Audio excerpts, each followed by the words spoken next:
Soyez comme des gens qui attendent leur maître au retour d'un mariage. Restez en vêtements de travail et gardez vos lampes allumées. Et quand il arrivera et frappera, les serviteurs lui ouvriront la porte. Ils sont heureux, ces serviteurs, si en arrivant le maître les trouve éveillés. Oui, je vous le dis, c'est la vérité. Il mettra son vêtement de travail.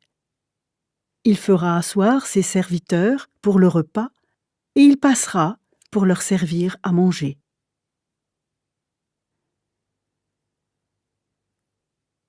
Si le maître revient à minuit, ou plus tard encore, et s'il trouve ses serviteurs éveillés, alors ils sont heureux. Comprenez ceci. Le maître de maison ne sait pas à quelle heure le voleur va venir. Sinon, il ne laisserait pas le voleur entrer chez lui.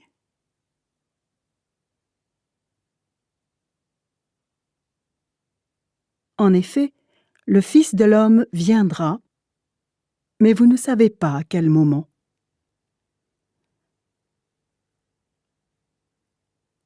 Vous aussi, soyez prêts. Alors Pierre dit à Jésus, « Seigneur, est-ce que tu racontes cette histoire pour nous seulement ou pour tout le monde ?»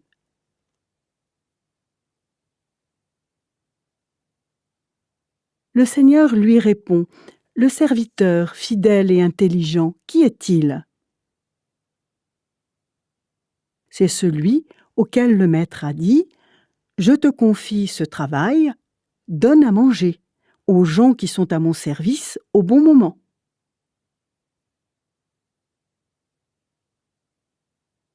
Il est heureux, ce serviteur, si son maître, à son retour, le trouve en train de faire ce travail. Vraiment, je vous le dis, le maître lui confiera toutes ses richesses.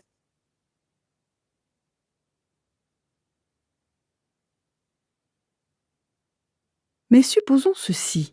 Le serviteur se dit, « Mon maître ne revient pas vite. » Et il se met à frapper les autres serviteurs et les servantes.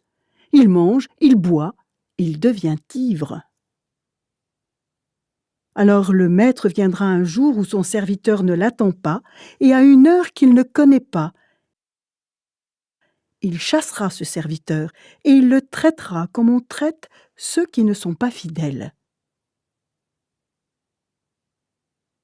Ce serviteur sait ce que son maître veut.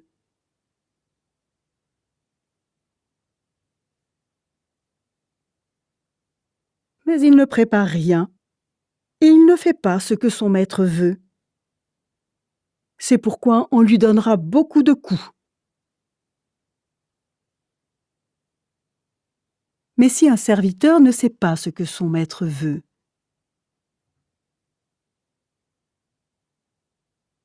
et s'il agit mal, on lui donnera peu de coups.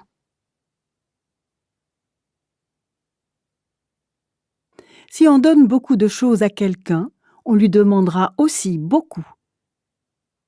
Si on confie beaucoup de choses à quelqu'un, on lui demandera encore plus.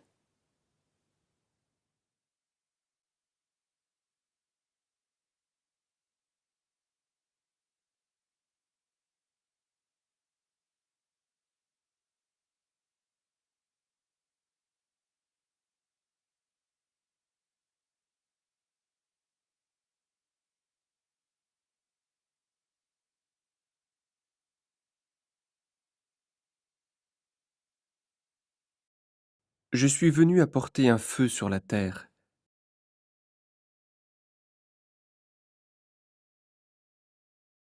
Et je voudrais vraiment qu'il soit déjà allumé.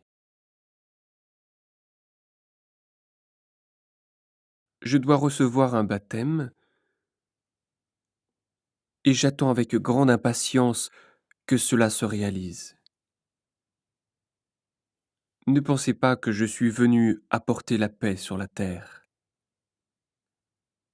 Au contraire, je vous le dis, à cause de moi, Les gens ne seront pas d'accord entre eux. À partir de maintenant, quand 5 personnes vivront dans la même maison, elles ne seront pas d'accord. Elles seront 3 contre 2 et 2 contre 3. Le père ne sera pas d'accord avec le fils, et le fils ne sera pas d'accord avec le père. La mère ne sera pas d'accord avec la fille, et la fille ne sera pas d'accord avec la mère. La belle-mère ne sera pas d'accord avec la belle-fille, et la belle-fille ne sera pas d'accord avec la belle-mère.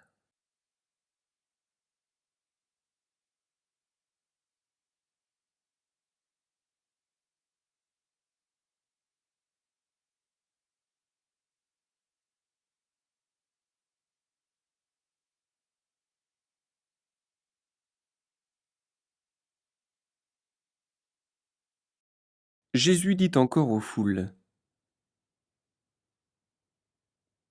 quand vous voyez un nuage venir de l'ouest, vous dites tout de suite, il va pleuvoir. Et c'est ce qui arrive. Quand le vent du sud souffle, vous dites, il va faire chaud. Et c'est ce qui arrive. Homme faux, en regardant la terre et le ciel, vous savez quel temps il va faire. Et les choses qui se passent maintenant, vous ne savez pas ce qu'elles veulent dire. Pourquoi? Vous ne jugez pas par vous-même ce qu'il convient de faire. Pourquoi donc? Par exemple, quand tu vas devant le tribunal avec ton adversaire,